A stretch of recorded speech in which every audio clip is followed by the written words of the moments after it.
চলছে কালবৈশাখী ঝড়ের সময়। এ কারণে সারা দেশে দফায় দফায় ঝোড়ো হাওয়া ও বজ্রসহ বৃষ্টি হচ্ছে। এর রেশ আগামী রোববার পর্যন্ত থাকতে পারে জানাচ্ছে আবহাওয়া অফিস। তাই ঈদের দিনও ঝোড়ো বৃষ্টির আশঙ্কা থাকছে। বজ্রসহ বৃষ্টি হবার সম্ভাবনা রয়েছে, তবে তা একটানা নয়, হতে পারে বিচ্ছিন্নভাবে। বিস্তারিত রাশেদুল কাদিরের রিপোর্টে। প্রাক মৌসুমী বা কালবৈশাখীর সময় এখন হঠাৎ করেই আকাশ কালো হয়ে আসে। বজ্রমেঘ সৃষ্টি করা এ সময়ের মূল বৈশিষ্ট্য এবং পরে তা দ্রুতই ঝড়ো হাওয়ার সাথে বৃষ্টিতে রূপ নেয়।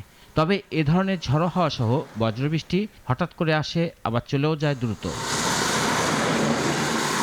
আর স্থানীয়ভাবে গভীর সঞ্চারণশীল মেঘমালা সৃষ্টি হয় এ সময়টায়। মেঘের একটি অংশ থেকেই ঝড় বৃষ্টির সূচনা হয়। মৌসুমের শুরু থেকেই সারা দেশে ঝড়ো হাওয়া সহ বৃষ্টি হচ্ছে, আর এই বৃষ্টিতে বজ্রপাতের সম্ভাবনা থাকে বেশি। আগামী রোববার পর্যন্ত এর রেশ চলবে বলছে আবহাওয়া অফিস। কাজেই ঈদের দিনও ঝড় বৃষ্টির পূর্বাভাস জানাচ্ছেন আবহাওয়াবিদরা। ঈদের দিন সকালের দিকে এবং সন্ধ্যার দিকে বৃষ্টিপাতের সম্ভাবনাটা রয়েছে। তো বৃষ্টিপাত হবে না এরকম বলার সুযোগ নেই আসলে। ঈদের দিন বৃষ্টিপাতের আশঙ্কা রয়েছে এবং সেই সাথে বিক্ষিপ্তভাবে কোথাও শিলাবৃষ্টিতে বজ্রপাত হওয়ার সম্ভাবনা রয়েছে এবং দমকা বাতাস হতে পারে, যেটাকে আমরা কালবৈশাখীর ঝড় বলছি। ঈদের দিন বিক্ষিপ্তভাবে উপকূলীয় অঞ্চল অর্থাৎ খুলনা, বরিশাল ও চট্টগ্রাম বিভাগ অপেক্ষাকৃত কম বৃষ্টি হতে পারে।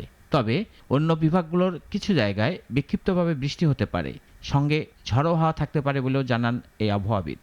এটাকে আমরা ভারী বা অতি ভারী বৃষ্টিপাত হওয়ার সম্ভাবনা নেই, অর্থাৎ সারা দেশে 2-1 পশলা বৃষ্টি হতে পারে, সে সঙ্গে বজ্রপাত হতে পারে।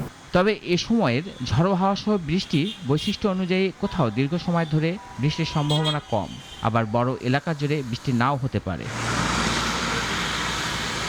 রাশেদুল কাদির, নাগরিক, ঢাকা।